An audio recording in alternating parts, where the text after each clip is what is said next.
My brother-in-law yelled, "Pay the rent or get out of my house." I left silently, hiding the smile.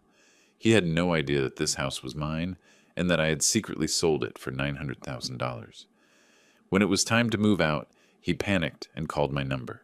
My answer shattered his world. Just revenge for the betrayal of loved ones. Before we continue, please subscribe to the channel and write in the comments what time it is where you are now.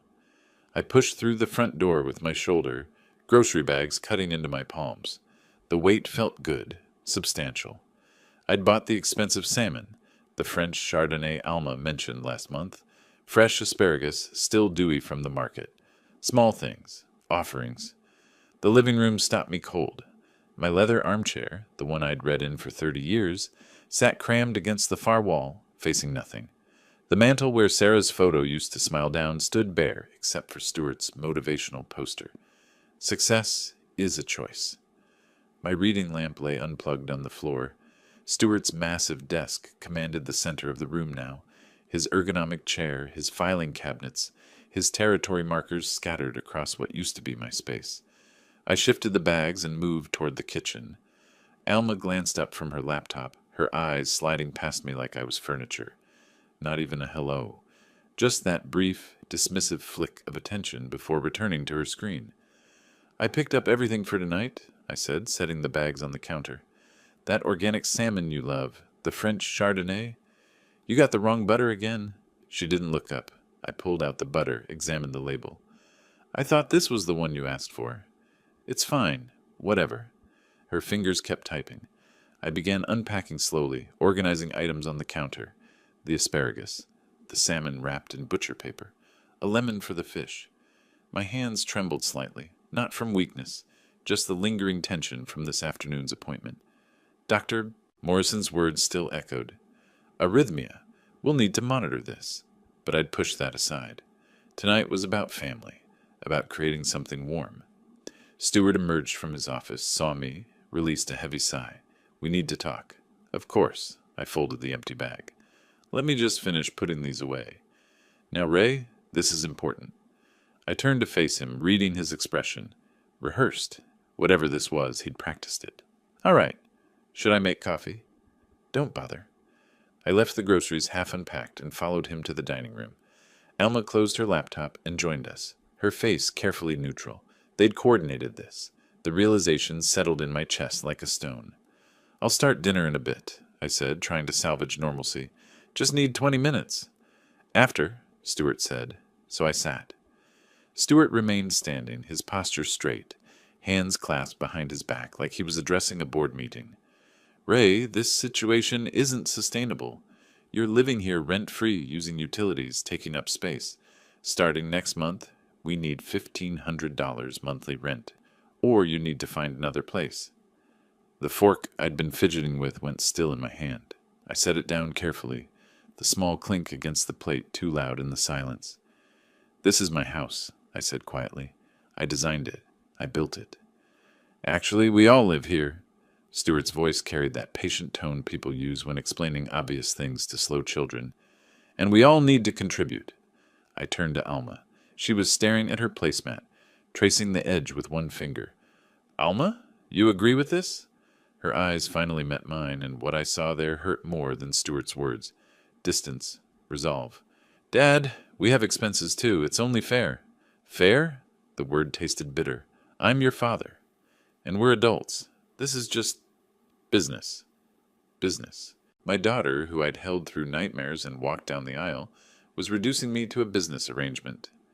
Stuart leaned forward, palms flat on the table. "So what's your answer?"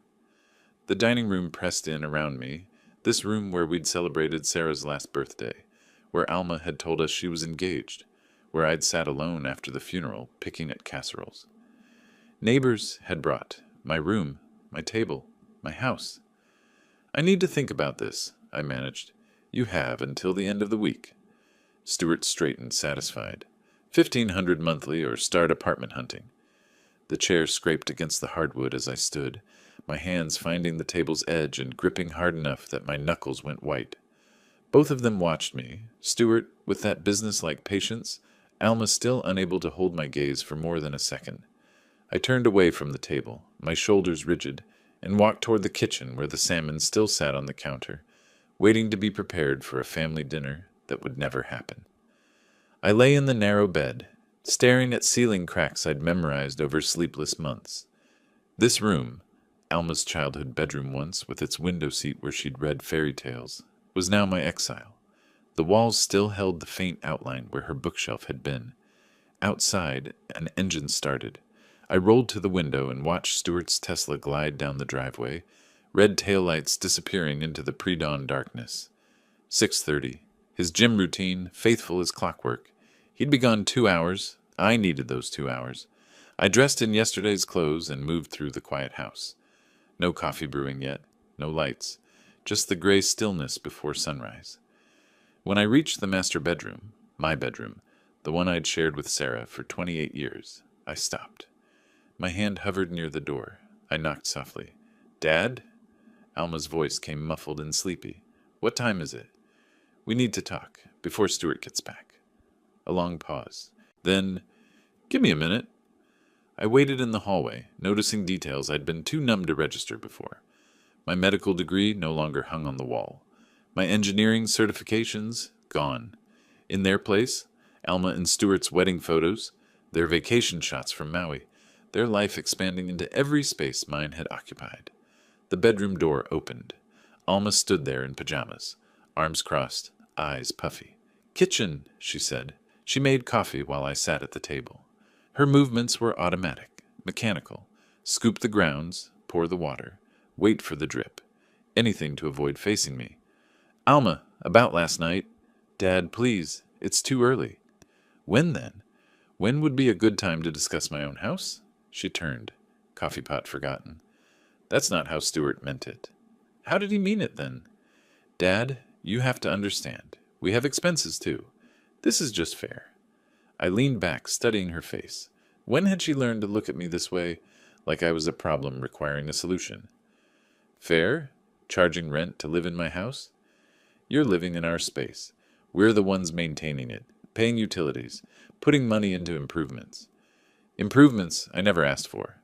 "That's not the point." She poured coffee with sharp, angry movements. "We're the ones living here, Dad. We're the ones who've made it a home again." "Again?"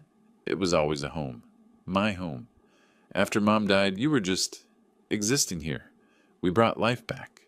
The words landed like a slap. I absorbed them silently, watching steam rise from my cup. "This property has my name on the deed," I said carefully. "Legally, yes. But if you're not happy with the arrangement, you can always find your own place. A nice apartment somewhere. Something manageable." She sat across from me, cradling her mug. "This house is too big for one person anyway." The suggestion hung between us, naked and clear. They wanted me gone. I fell silent, memory pulling me backward. This same kitchen table, 3 years ago. Alma sitting where she sat now, but crying then, her face red and swollen. Stuart beside her, equally devastated. "Dad, we're being evicted. The landlord sold the building. We have nowhere to go." Her voice had been desperate, breaking. "Please, just temporarily. We'll help you through this." I'd still been raw from Sarah's funeral, moving through days like walking underwater. Everything hurt. Everything reminded me of loss. "Of course," I'd said. "Stay as long as you need." "Thank you. We'll make it up to you. We'll help with the house, with everything." Temporarily, that word echoed now, hollow and false. I looked at my daughter across the table. The same daughter, but different somehow. Harder. When had that happened? When had helping me become owning me? Something in my expression must have shifted because Alma leaned forward. "Dad, are you okay?" "I'm fine," I straightened, decision crystallizing. "You're right. We need to make this official." Relief flooded her face. "So you'll pay the rent?" "Yes. 1,500 monthly, starting immediately." "Good. I think this is better for everyone." I pulled out my wallet. I'd stopped at an ATM during my sleepless hours last night and counted out bills. 50s, 20s, 10s, fresh and crisp. I laid them on the counter between us, one at a time. 30 bills total. Alma reached for the money. I didn't move my hand away immediately. For a brief moment, we both touched it. "Receipt?" I said, her brow furrowed. What? I'll need a receipt. For my records. Dad, we're family. Then this should be no problem. She stared at me, searching for something in my face. Whatever she found, it made her pull a notepad from the drawer. Her hand shook slightly as she wrote, "More $500. Rent, June." She dated it, signed it, pushed it across the table. I picked up the receipt, folded it carefully, and slipped it into my wallet behind my driver's license. Evidence, documentation. The first piece. Alma gathered the bills, no longer meeting my eyes. I should get ready. Stuart will be back soon. Of course, I stood, leaving my untouched coffee. Thank you for the receipt. She nodded, confused by my tone, too polite but too controlled, but accepting it. I walked back to my small room, closed the door, and pulled out the receipt again. Unfolded it, read her signature, read the date, read the words that transformed everything between us into transaction. Then I folded it again precisely and filed it away.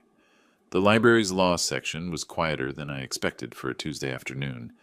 I'd been coming here every day since paying that first rent, filling my laptop with notes that no one at home suspected existed. That morning at breakfast, Stuart had barely glanced up from his phone when I mentioned leaving. Library, maybe a walk, I'd said, keeping my tone casual. Don't forget the house rules, he'd replied, scrolling through emails. Back by 7 if you want dinner. I'd nodded, swallowing the response that burned in my throat. Alma hadn't even looked up. Now I stood before towering shelves of Oregon legal codes, my late wife's reading glasses in my shirt pocket, and a fresh notepad in hand. Sarah had always said knowledge was architecture. You built understanding one careful layer at a time. I pulled volumes on property law, real estate transactions, tenant rights, spread them across a corner table, and began methodical documentation. This was familiar territory, the precision of research, the satisfaction of finding patterns in complexity. As an architect, I'd spent decades translating vision into blueprint. Now I'd translate injustice into action. 2 hours in, I discovered something called a rent-back agreement. Sellers could remain in their property for 30 to 60 days post-sale, while new owners waited to take possession. My pencil stopped mid-note. This was it, a legal way to sell the house while maintaining residence, giving me time to transition while protecting the transaction from interference. Looking for something specific? I glanced up. A woman stood nearby, silver hair in a neat bun, warm eyes behind delicate frames, a volunteer badge clipped to her cardigan. 60-something, elegant in that understated way that speaks of competence rather than effort. Oregon property law, I managed. Sales with delayed occupancy. Rent-back provisions. That's section 346.7, different area? She moved with practiced ease through the stacks, pulling exactly the volume I needed. Legal research is tricky if you don't know the indexing system. I appreciate it. Haven't been here in years. The library remembers everyone, even if they forget it. She set the book before me, and I noticed her hands. Steady, capable, unadorned, except for a simple watch. I'm Gloria. Volunteer here Tuesdays and Thursdays. Ray. She started to leave, then paused, studying my face with gentle concern. Forgive me for saying, but you seem troubled. Are you all right? The unexpected kindness cracked something in my carefully maintained control. Just working through some family complications. Those are often the most difficult. Family can love us and hurt us in the same breath. That's exactly right. Her expression held understanding without pity. Well, whatever you're facing, knowledge is a good first step. I'll leave you to it. I watched her walk away, then dove into the rent-back statutes. Oregon allowed 60 days maximum, required written agreement, legally binding. The seller maintained all ownership rights until closing. New owners couldn't take possession early without consent. My notes grew detailed. Find real estate attorney. Discreet listing. Buyers who accept rent-back terms. Document everything. The library's closing announcement startled me from concentration. I gathered materials. Checked out 2 books using my old library card. Still valid after all these years. Gloria was at the checkout desk, stamping due dates. Found what you needed? I think I found a way forward. That's good. Sometimes we just need to know our options. I hesitated then. Thank you. Really. Something passed between us. Recognition, maybe. Two people carrying weight they hadn't chosen.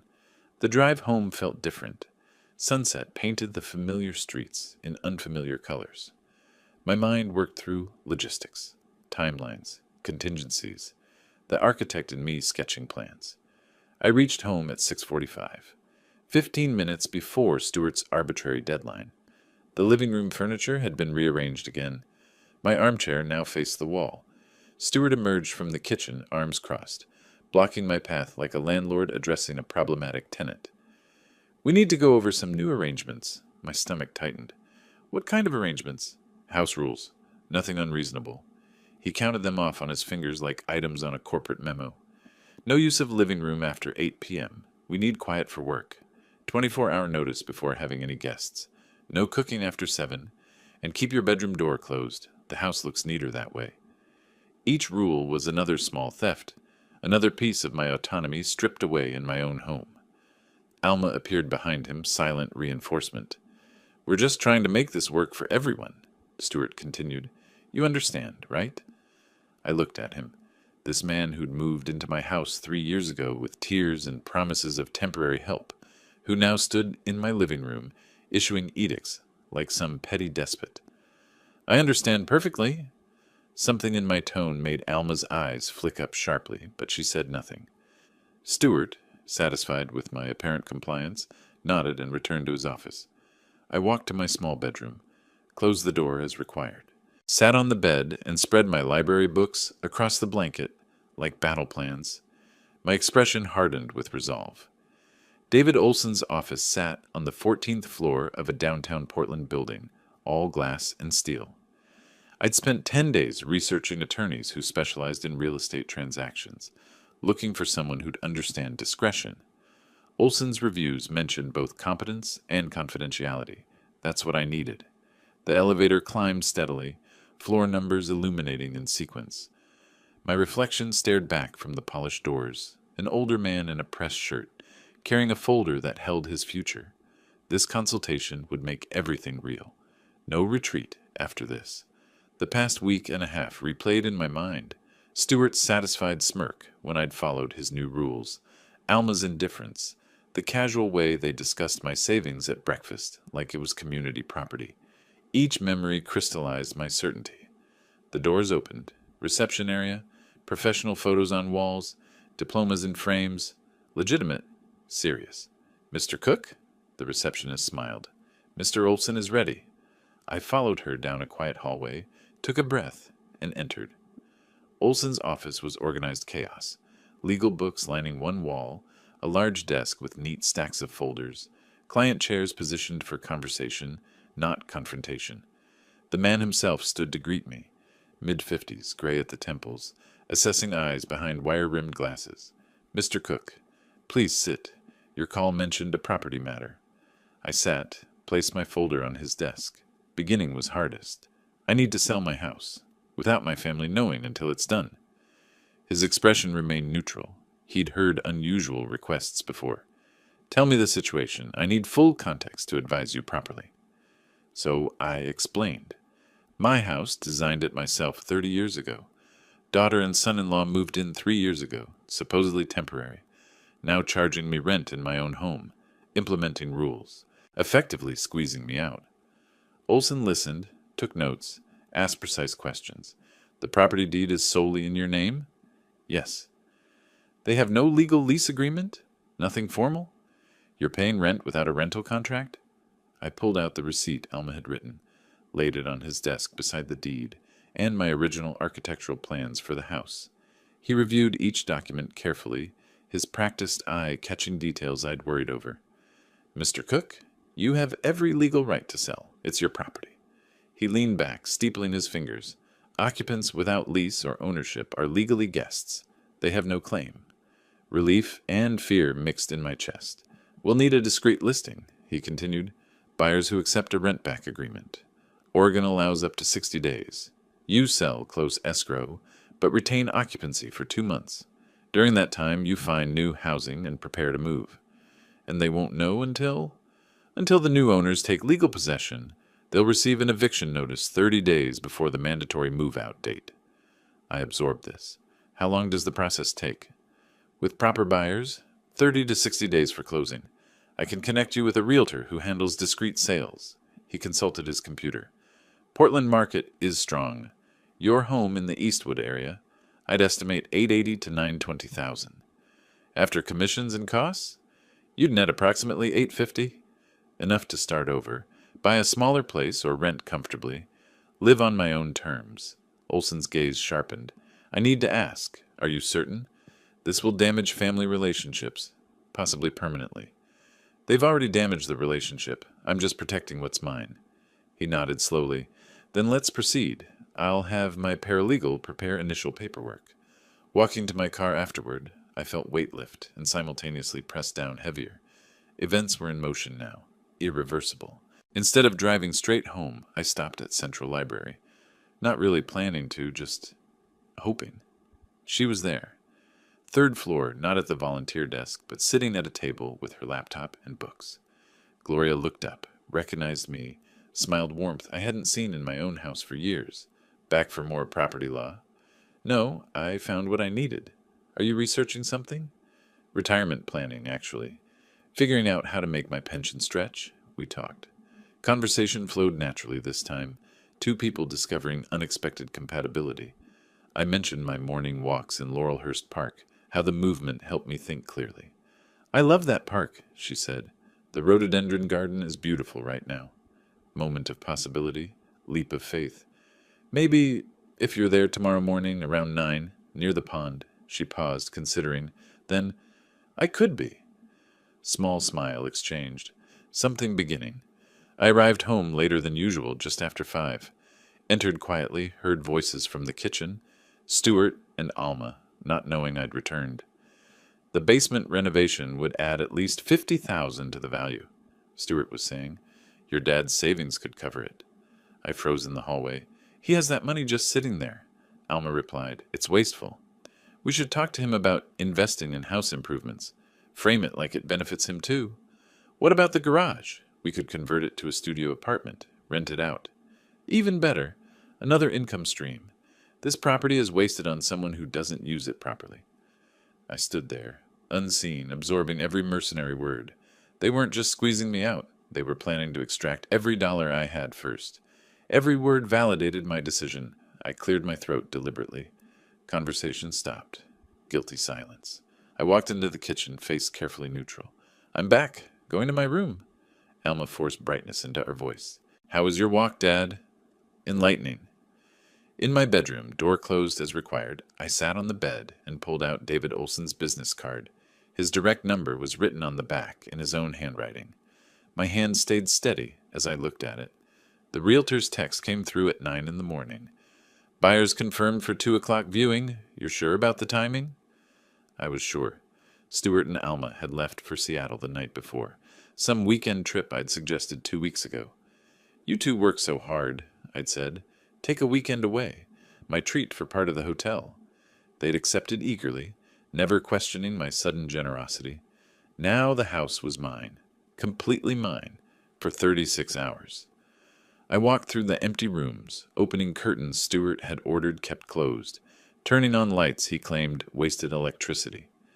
In the living room, I moved his desk papers aside and displayed my original architectural sketches on the dining table. The house felt different without their presence. It breathed. My phone buzzed. Sarah Chen, the realtor. 30 minutes out. Family very interested based on photos. I texted back. I'm ready. The doorbell rang at 2 exactly. I opened it to find Sarah with a family of 4. Michael and Jennifer Chen. Warm handshakes. 2 teenagers trying to look unimpressed but failing. Mr. Cook, thank you for accommodating the showing, Sarah said. Shall we begin? I led them through, but Michael kept stopping, examining details most people missed. In the living room, he ran his hand along an exposed beam. This is custom work, not standard construction. I designed this house, I said, carefully allowing pride to show. I'm an architect, retired now. His eyes lit up. You designed this. I'm an engineer. This joinery, these load calculations, this is exceptional craftsmanship. We connected over technical aspects. I showed him the blueprints I'd spread out, and he leaned over them with an engineer's hungry eye, understanding what I'd built. Jennifer drifted to the kitchen, testing the flow of space, approving the natural light and garden view. The teenagers disappeared to check the basement and yard. The craftsmanship is remarkable, Michael said, tracing structural lines on the blueprint. You don't see this attention to detail anymore. I watched this family interact with my house, actually seeing it, appreciating it, and something tightened in my chest. After the tour, they huddled in the living room discussing quietly. Sarah pulled me aside to the kitchen. They love it, want to make an offer. I kept my voice neutral. What are they thinking? Full asking, 900,000. Quick close, 30 days if possible. My heart hammered, but my face stayed calm. The rent-back agreement? I explained it. 60 days post-closing. They're fine with it. They're renting now anyway, can wait. Michael approached before I could respond. Mr. Cook, this house is special. My wife and I have been looking for 8 months. This is the one. It's been my home for 30 years. We'll take care of it. His sincerity was unmistakable. I can see this was built with love. Jennifer joined us. The kids already picked their rooms. That never happens. We discussed the offer. 900,000, 30-day close, 60-day rent back, minimal contingencies. Everything aligned perfectly. Too perfectly to refuse. I need to think about this, I said. It's not an easy decision. Sarah, professionally tactful. Of course, though I should mention, in this market, properties like this don't last. The Chens can have their earnest money ready Monday. Mr. Cook, Michael said, I respect this is your home, but we'd be honored to be its next family. I paused, letting the moment stretch. Let me discuss with my attorney. I'll have an answer by Monday. They left, teenagers already planning their rooms. I closed the door, leaned against it, realized my hands were shaking. 2 hours later, my phone rang. Stuart. Hey, Ray, just checking in. Everything okay there? Fine. Quiet. Reading, mostly. Funny thing. His voice carried an edge. Mrs. Patterson next door texted Alma. Said she saw people at the house. A couple with kids? My stomach dropped, but my voice stayed steady. Oh, that. Old friend from my architecture firm. Wanted to show his family the house I designed. Gave them a tour. You didn't mention having visitors. Didn't think I needed to. They were there an hour. The house rules say 24-hour notice for guests, Ray. They're old colleagues. It was spontaneous. Pause. Rules are rules. We'll discuss this when we get back. Then, actually, Alma and I were talking. We should formalize things more. Get some paperwork done. Paperwork? Yeah, we've put a lot into that house. Improvements, maintenance. We should document our investment, protect our interests. I processed this carefully. Stuart was sensing something, trying to establish claim. That sounds reasonable. What kind of documentation? Receipts for the work we've done. Maybe talk to a lawyer about equity sharing or something, since we've been maintaining the place. I see. Well, if you want to consult a lawyer, that's your right. Good. We'll set something up next week. Just want everything fair and legal, you know? Absolutely. Fair and legal is important. All right, we're heading to dinner. Keep the doors locked. The call ended. I sat in silence, processing Stuart's move, trying to establish ownership claim before something happened. But it was too late. Papers were already in motion with Olson. I texted my attorney. They're suspicious. Son-in-law talking about establishing equity claim through improvements. Olson responded immediately. Let him try. Won't affect sale. You're sole owner per deed. Keep playing along. I texted back. Understood. I looked around the living room, my living room, and began counting days. The notary's office was cramped and utilitarian, nothing like David Olson's polished space. But the documents spread across the small desk were just as powerful. Escrow papers, title transfer, seller's disclosures, each one I signed moved the house another inch out of my name and into the Chens. The notary, Eleanor Walsh, stamped each page with practiced efficiency. Initial here, sign here, date here. My hand stayed steady despite the emotional weight. This house was my dream, my creation, but signing it away felt necessary, even right. That's everything. Mrs. Walsh collected the documents. Closing date is August 15th. You'll receive confirmation from escrow. And the rent-back agreement. Already filed. You have occupancy through October 15th. 60 days post-closing. I collected my copies. folder full of legal separation from my past. Outside, afternoon sunlight hit sharp after the dim office. Gloria sat on a bench, book in lap. She looked up and smiled. Real warmth, not the performance I'd lived with at home. She stood, and we embraced briefly. Natural affection. How did it go? It's done. Really done now. She took my arm.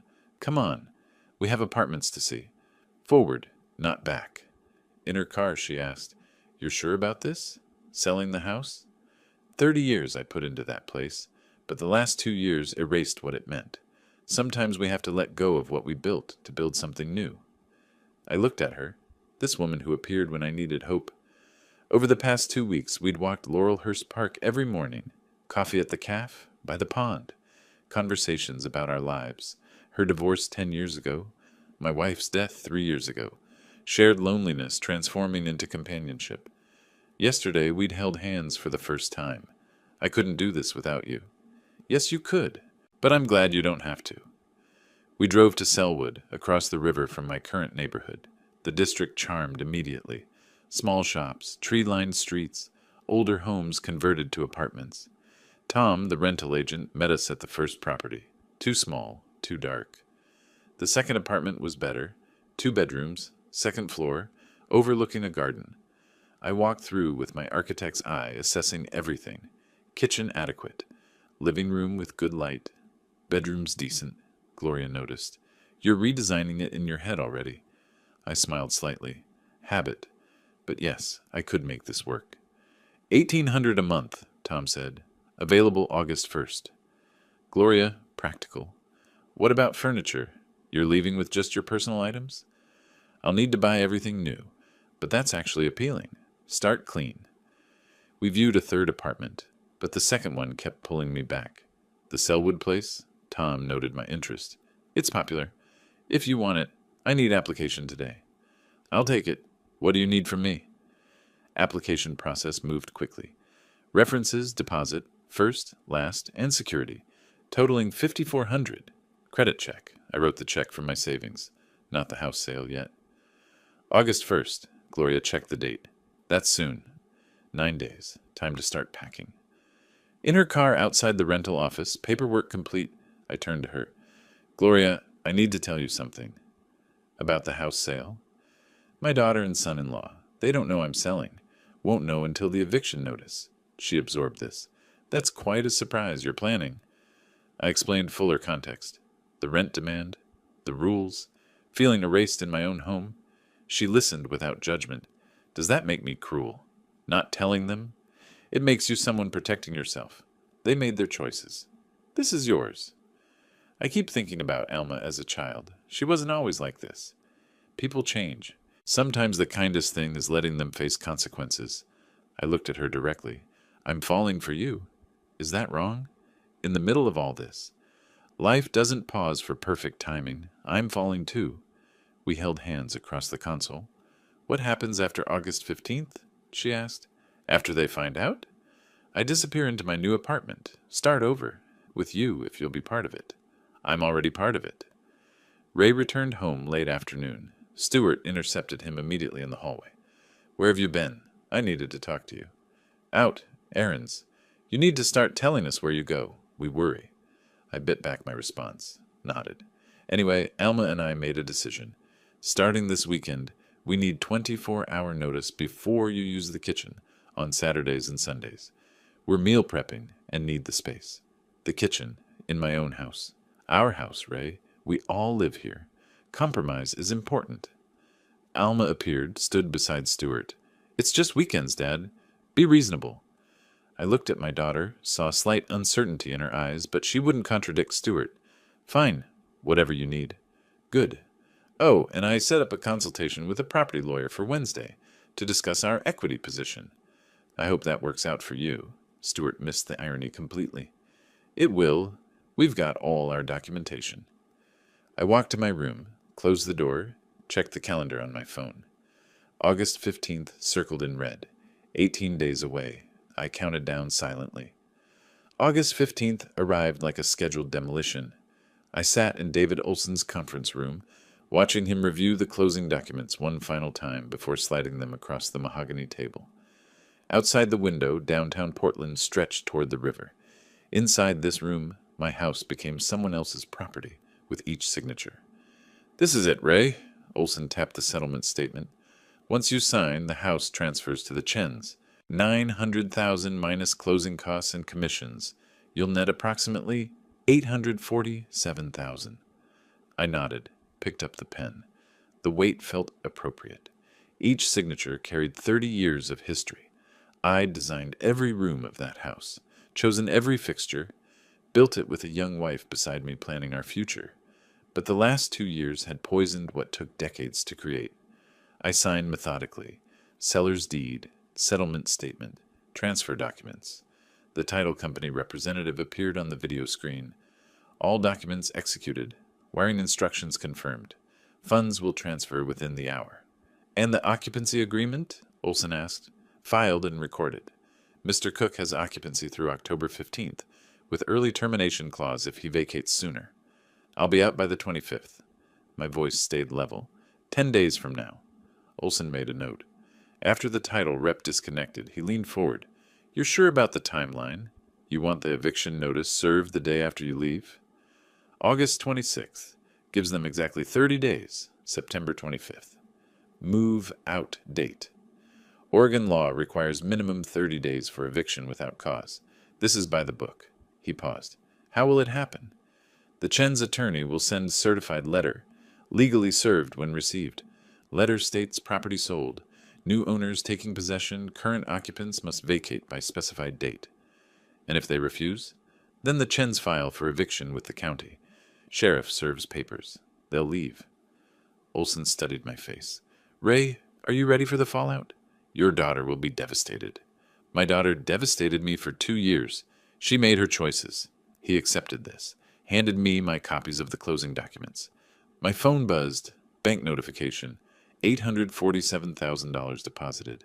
Years of work, converted to numbers, now funding my escape. "It's done," I said. "You're free?" I returned home early afternoon. Stewart's door was closed. Video call in progress. Alma sat at the kitchen table with her laptop, barely glancing up. I moved through the house like a ghost, went to my small bedroom, and began systematic removal. I'd been doing this for days in small amounts they hadn't noticed. Today I accelerated. Clothes into suitcase, books into boxes. The framed photo of Sarah, the one they'd removed from the mantel, carefully wrapped. My architectural drafting tools from the closet, personal documents from the drawer. Each item was a memory, a piece of myself they'd tried to erase. I carried 2 boxes to my car. The trunk was already half full from previous trips. Returned for more. Alma glanced up as I passed through. "Moving stuff around, Dad?" "Just organizing, decluttering." "Good. Less clutter's better." She returned to her screen, dismissive. I made 3 more trips while Stewart remained occupied. By late afternoon, most of my essential belongings were packed. Stewart emerged from his office around 6, noticed my bedroom door open, saw the room looking sparse. "Ray, what's going on?" I kept my voice carefully neutral. "Organizing, getting rid of things I don't need." He walked into the room, scanned the empty shelves, the half-empty closet. "You're getting rid of a lot." "I'm 64, don't need much." His eyes narrowed. "You're not planning something, are you?" "Like what?" "I don't know. You've been weird lately. Distant. I'm following your rules. Staying out of the way. Isn't that what you wanted?" He couldn't articulate his concern, but something felt off to him. "Where do you go during the day? You're gone a lot." "Walks, library, coffee shops. I have my own life." "Just seems suspicious." "You're the one who wanted me to pay rent and follow rules. I'm doing exactly that." He couldn't argue, but his unease remained. Later that evening, dinner time approached. I cooked in the kitchen before the 7 p.m. deadline. Alma came in, saw me preparing a simple meal for myself. "You've been so listless lately. Are you feeling okay?" "I'm fine. You just seem different, less there." I looked at my daughter, saw a stranger. "Maybe I'm just tired, Alma." "Well, try to perk up. Your mood affects the whole house. I'll work on that." She left, unsatisfied, but not enough to pursue it further. I finished cooking, ate alone in my room per the rules. Sat on the bed afterward, looked around at the nearly empty space. 10 more days. I pulled out my phone, texted Gloria. Closing complete. I'm officially free. 10 more days. She responded immediately. My door's open whenever you're ready. I'm proud of you. I allowed myself a small smile. Tomorrow I'd take more. Day by day, piece by piece, I was disappearing from this house. I looked at the calendar on my phone. August 25th circled in red, counting down. August 25th arrived with clear skies and cool morning air. I woke before dawn in my nearly empty bedroom, the sparse space echoing what I'd become in this house, a ghost who'd already left. Stuart and Alma slept soundly in the master bedroom, my former bedroom, unaware this was the last morning they'd wake believing the house was theirs. I dressed quietly in the dim pre-dawn light. My last boxes sat stacked by the door, car keys in my pocket. I pulled the envelope from my jacket, the note I'd written 3 days ago. Opened it, read one final time. Alma and Stuart, I fulfilled your requirement. You told me to pay rent or find another place. I found another place. Consider this my move-out notice. Think about your actions and how you treated me in my own home. Dad. Brief. No explanation of the sale. No emotion. Just facts. I folded the note back, wrote their names on the envelope's face. One final look around the room. This was Alma's childhood bedroom once, then my exile, now my past. I picked up the first box, carried it quietly to the front door. The house was silent except for Stuart's, snoring from the master bedroom. Made multiple trips, loading final boxes into my car trunk and back seat. My entire life now portable. I returned inside for a final sweep.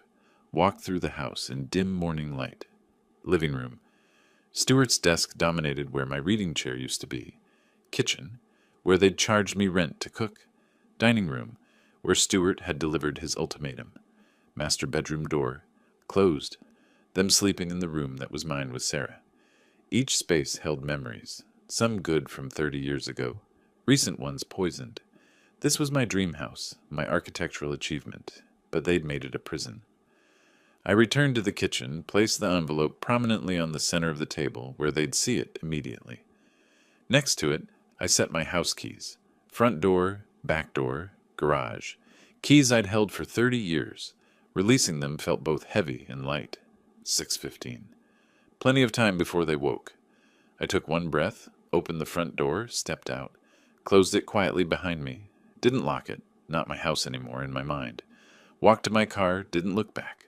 Started the engine, pulled out of the driveway. Watched the house recede in my rearview mirror as sunrise began. Drove toward Gloria's neighborhood. 8:30. Alma woke first, stretched, comfortable. Walked to the kitchen in pajamas to start coffee. Saw the envelope on the table. Odd placement. Picked it up, saw their names. Opened it, read the note once, twice. Didn't comprehend. "Stuart! Stuart!" Stuart stumbled out, groggy. "What? What's wrong?" She handed him the note, speechless. He read it, confused. "What does this mean? Find another place?" "I don't know. Is this a joke?" Stuart walked to Ray's bedroom. Door open, room empty. Empty closet, empty shelves. Nothing personal remained. His stuff. It's gone. All of it. Alma joined him, stared at the barren space. Where did it go? This doesn't make sense. When did he move it?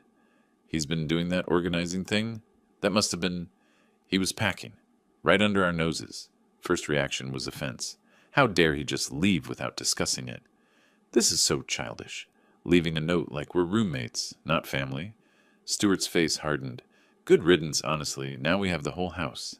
Alma trying to convince herself. Right. It's actually better. More space. We should celebrate. He finally did something right. Left on his own. Next morning, August 26th. Stuart retrieved the mail, bills, junk, and a large certified letter. Sender, Patterson and Associates, attorneys at law, on behalf of Chen family. What's this? He opened it, began reading, his face drained of color.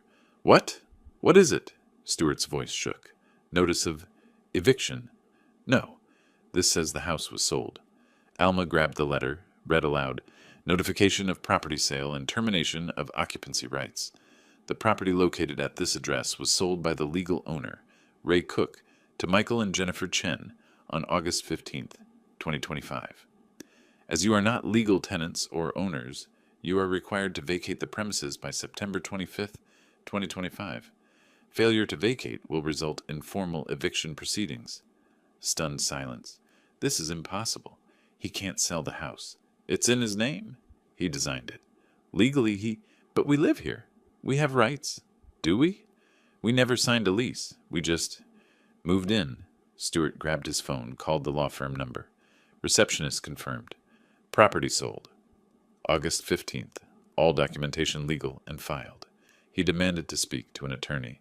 Put on hold. The attorney confirmed everything. Ray Cook, sole owner, sold property, legally. New owners taking possession. Current occupants must vacate in 30 days. We've invested in this house. Improvements, maintenance. Without ownership or lease agreement, you have no claim. I suggest you begin looking for new housing. Stewart ended the call, face white. This can't be happening. Stewart paced, disbelief turning to fury. He planned this. The whole time. When? How long? That's why he was weird. The organizing, the empty room. Alma's voice came small. He sold the house. His own house. Our house. We've been here 2 years. No. Alma looked at the letter in her hands. It was his house. We were guests. Guests who paid for renovations, who maintained everything. Stewart, we charged him rent. So, he should have contributed. We charged him rent, in his own house. That's not the point. That's exactly the point. That's why he did this. Alma tried calling Ray. Straight to voicemail. Tried again. Same result. He blocked us. I'm calling a lawyer. We'll fight this. Alma's voice was quiet. With what money? In 30 days. Stewart's fury met reality. They couldn't afford an attorney. Couldn't afford quick alternate housing. Had no legal standing. Alma sat at the kitchen table with the eviction notice. Stewart called property lawyers who all said the same thing. No case. Must vacate. She stared at Ray's note on the table. Think about your actions and how you treated me in my own home. She finally understood what they'd done. 3 days after finding the eviction notice, Stewart was still calling every property attorney in Portland. I knew this because Gloria showed me the voicemails he'd left on my old phone, the one I'd stopped using the day I left. His voice progressed from angry demands for explanation to bargaining offers of negotiation to barely concealed panic. I sat in Gloria's living room, afternoon light streaming through windows, my old phone buzzing on the coffee table. Again. Gloria glanced up from her book. How many times is that? 17 since yesterday. 14 from Stewart, 3 from Alma. Are you going to answer? Eventually, let them sit with it first. The phone buzzed again. 18th call. Stewart. I picked it up this time, took a breath, answered. Yes, Stewart? Explosion of sound. His voice high, panicked, furious. What did you do? You sold the house? How could you? My voice stayed neutral. I exercised my legal right as the property owner. You can't just sell someone's home. It was my home, Stewart. Mine. You were guests who overstayed your welcome. We have rights. We've been there 2 years. We've invested money. You have no rights. No lease. No ownership. No claim. I checked with my attorney. Your attorney? His voice cracked. You planned this. When? How long? Does it matter? It's done. The house sold August 15th. You received proper legal notice. Rage and desperation mixed in his tone. We'll sue. We'll prove you're not mentally competent. You're old. You don't understand what you did. Ice entered my voice. I passed a cognitive assessment administered by a licensed physician. My attorney required it. I have documentation of complete mental competency. You have nothing. This is insane. You can't do this to your own daughter. My daughter did this to herself. You both did. You charged me rent in my own house, Stewart. You made rules about when I could cook, when I could use rooms I designed. You treated me like an inconvenience you could extract money from. That was just... We needed help with expenses. You needed to control me? Now you have 30 days. Use them wisely. His voice broke. Ray, please. We have nowhere to go. No money for deposits. You're destroying us. No, Stewart. I'm protecting myself. There's a difference. He screamed something incoherent. The line went dead. I set the phone down. Gloria came over, sat beside me, took my hand. 30 minutes passed. The phone rang again. Alma. I considered not answering, but this was my daughter. Alma, crying. Daddy, please. This has to be a mistake, a misunderstanding. My heart clenched at Daddy. She hadn't called me that in years. It's not a mistake. I sold the house, legally and deliberately. But why? Why didn't you tell us? We could have talked about it. When, Alma? Between Stuart demanding rent, or you telling me to declutter so the house looked better? When would we have talked? I... we... we didn't mean... Yes, you did. You meant every rule, every demand, every dismissive comment. Dad, I'm sorry. We're sorry. We'll change. Just cancel the sale. You can cancel it, right? The sale closed 10 days ago. The money's in my account. It's over. Desperation rose in her voice. Where will we go? We don't have money for first and last and deposit on a new place. Rentals in Portland are so expensive. You have a month to figure it out. That's more time than you would have given me if I couldn't pay your rent. That's different. You're our father. Exactly. I'm your father. And you treated me like an ATM machine and an unwanted tenant in my own home. Sobbing now. Please, Daddy, please, we'll do anything. My voice came tired. There's nothing to do, Alma. Learn from this. Treat people with respect, especially people who love you. I ended the call, set the phone down. Gloria squeezed my hand. That was harder than I expected. Because you still love her. Yes, but I can't save her from herself. Over the following days, I learned through mutual acquaintances about their desperate search. 5 different attorneys, same answer from each. No case, sale was legal, must vacate or face sheriff. Stewart tried claiming verbal lease agreement. Attorney told him verbal agreements meant nothing without proof and didn't apply to family arrangements anyway. They searched rental listings. 3-bedroom houses in decent areas, $3,500 to $4,000 monthly. 2-bedroom apartments in good areas, $2,800 to $3,200. 1-bedroom apartments in their preferred neighborhoods, $2,000 to $2,400, but too small for their belongings. Reality crashed down. They needed to downsize drastically. Stewart blamed Alma. Your father did this because you didn't stand up to him about the rules. Alma blamed Stewart. You were the one who demanded rent. I told you it might backfire. Their relationship fractured under stress. Arguments escalated. Stewart stopped looking for jobs, depressed and angry. Alma cried constantly, lost and overwhelmed. Several days after the phone calls, Gloria asked, Do you regret it, selling the house? I thought carefully. I regret that it came to this. But no, I don't regret protecting myself. What if Alma reaches out again, really changes?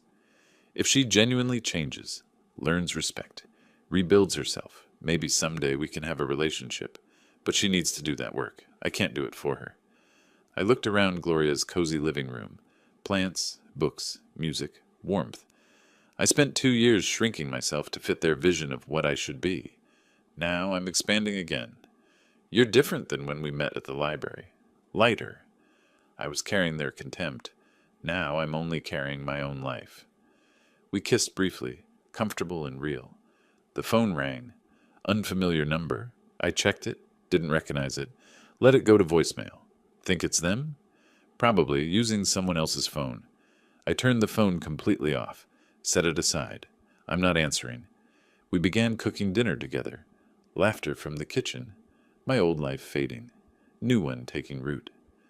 The last week of August felt surreal in its ordinariness. I'd moved into my Selwood apartment August 1st, and by month's end, Gloria and I had established routines. Morning coffee on the balcony, evening walks by the river, her teaching me basic piano. Meanwhile, across town, Stewart and Alma were packing their lives into boxes, confronting the reality of a cheaper apartment in a neighborhood they'd once avoided. I didn't visit the house, didn't drive by. That chapter was closed. My apartment suited me. Modest 2-bedroom, mine, and a small office where I'd started taking freelance architectural consultations. Work I loved, returning naturally. The space was honest. Clean lines, chosen furniture, my original sketches framed on walls. Gloria helped me arrange books on new shelves, music playing softly. I assembled the last bookcase, working with tools that felt right in my hands again. This place suits you, she said. It's honest. No rules about when I can cook. No quiet hours, just mine. Hours, maybe. I'm here often enough. I smiled. Hours, then. My phone rang. Unfamiliar number again. They're still trying. Different phones each time. You don't have to answer. I know, and I won't. Across town, Alma sat surrounded by boxes. Stuart cursed in another room about furniture that wouldn't fit their new apartment. She held a photo she'd found while packing. Her as a child, with me, my young face proud and loving. She'd been crying for days, truly seeing what they'd done. The memories played through her mind. Me bringing expensive groceries, her criticizing the butter brand, me following absurd kitchen rules, eating alone in my room, charging me rent, her father for living in my own house. That morning, finding my note, dismissing it as childish. Stuart had manipulated her, yes, but she'd let him, made choices, participated, watched me shrink. Stuart yelled from the other room, "Alma, these boxes aren't going to pack themselves." She made a decision. She needed to see me, apologize face to face, not for forgiveness, because it was right. She texted a mutual friend, "I need Dad's address, please. I know I don't deserve it, but I need to see him." An hour later, address in Selwood, with a warning, "He seems happy, Alma. Don't ruin that for him." I just need to apologize, really apologize. Next day, late afternoon. My doorbell rang. Gloria and I were having tea. Peaceful moment interrupted. I checked the door camera. New habit. Alma stood there, looking diminished. My chest tightened. "It's Alma." "Do you want me to stay or go?" "Stay, please." I opened the door. Alma looked older somehow, eyes red, humbled. "Dad, can we talk?" After a pause. "Come in." She entered, saw Gloria, recognized she was important to me. "I'm sorry. I didn't know you had company." "This is Gloria. Gloria, my daughter Alma." Gloria offered her hand. Alma shook it, saw kindness in Gloria's eyes, the kindness they'd denied me. We sat in the living room. Awkward silence.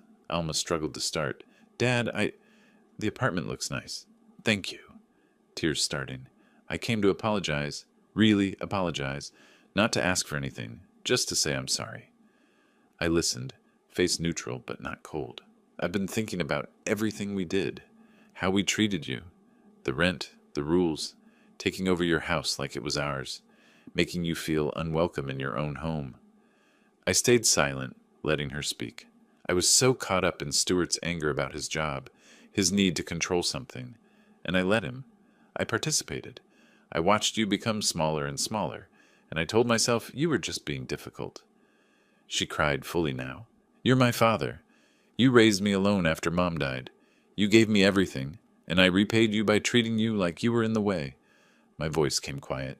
"Yes, you did. I know sorry isn't enough. I know I destroyed something between us. But I need you to know I see it now. I see what we did." I took a breath, Gloria's presence steadying me. "Alma, I love you. You're my daughter, and that doesn't change. But love doesn't mean accepting mistreatment." She nodded, wiping tears. "For 2 years, you and Stuart erased me from my own life. You removed my photos, my chair, my space. You charged me rent like I was a burden. You made rules about when I could cook in the kitchen I designed. I know. What hurt most wasn't the rent. It was the contempt. The way you looked through me, not at me. Like I was furniture that didn't fit your aesthetic. I'm so sorry, Dad. I needed to protect myself, to remember I had value. That's why I sold the house." She looked at me, really looked. "You look happy. Happier than I've seen you in years." I glanced at Gloria. "I'm happy. I'm building a life that respects who I am. I don't deserve forgiveness, but maybe someday, if I do the work, change how I treat people, maybe we could. Maybe, someday, if you truly change. Learn to respect others, especially people who love you. Build a life that doesn't require diminishing someone else. Stuart and I, we're not doing well, moving to a tiny apartment, fighting constantly. I think we might separate. That's between you and Stuart. But Alma, don't build a relationship on controlling someone else. That's not love." She stood to leave. "Thank you for seeing me, for listening." I walked her to the door. At the threshold, "I love you, Dad. I love you too, but I need distance right now. Focus on yourself. Become someone you respect." She left, broken but perhaps beginning to heal. 1 week later, September 25th arrived. The Chen family moved into the house. I didn't drive by, didn't watch, but I knew. I imagined Michael and Jennifer excited, teenagers choosing rooms, a family appreciating the architecture I'd designed. That evening on my balcony with Gloria, sunset coloring the sky. Today was the day. The Chens moved in. How do you feel? Sad for what that house was, relieved for what it stopped being, hopeful for what it'll become again. And us? How do you feel about us? Like I'm finally living instead of existing? We sat in comfortable silence. A week later, early September, music store downtown. I surprised Gloria. You mentioned your old piano was sold in the divorce. Time you had one again. She protested. Too expensive. I sold a house, remember? I can afford this. The salesman helped us choose. Upright piano. Beautiful tone. Gloria played a few notes. Her face lit up. I watched her. This is what money should do. Create joy, not control people. We arranged delivery to her house. Walked out holding hands. I'd lost a house and a functional relationship with my daughter. But I'd gained myself back and found someone who saw me as I am, not as a resource to exploit. Gloria's laugh, my smile, sunset light, piano music imagined in the future, life continuing forward. If you like this story, please like this video, subscribe to the channel, and share your impressions of this story in the comments. To listen to the next story, click on the box on the left. Thank you for watching.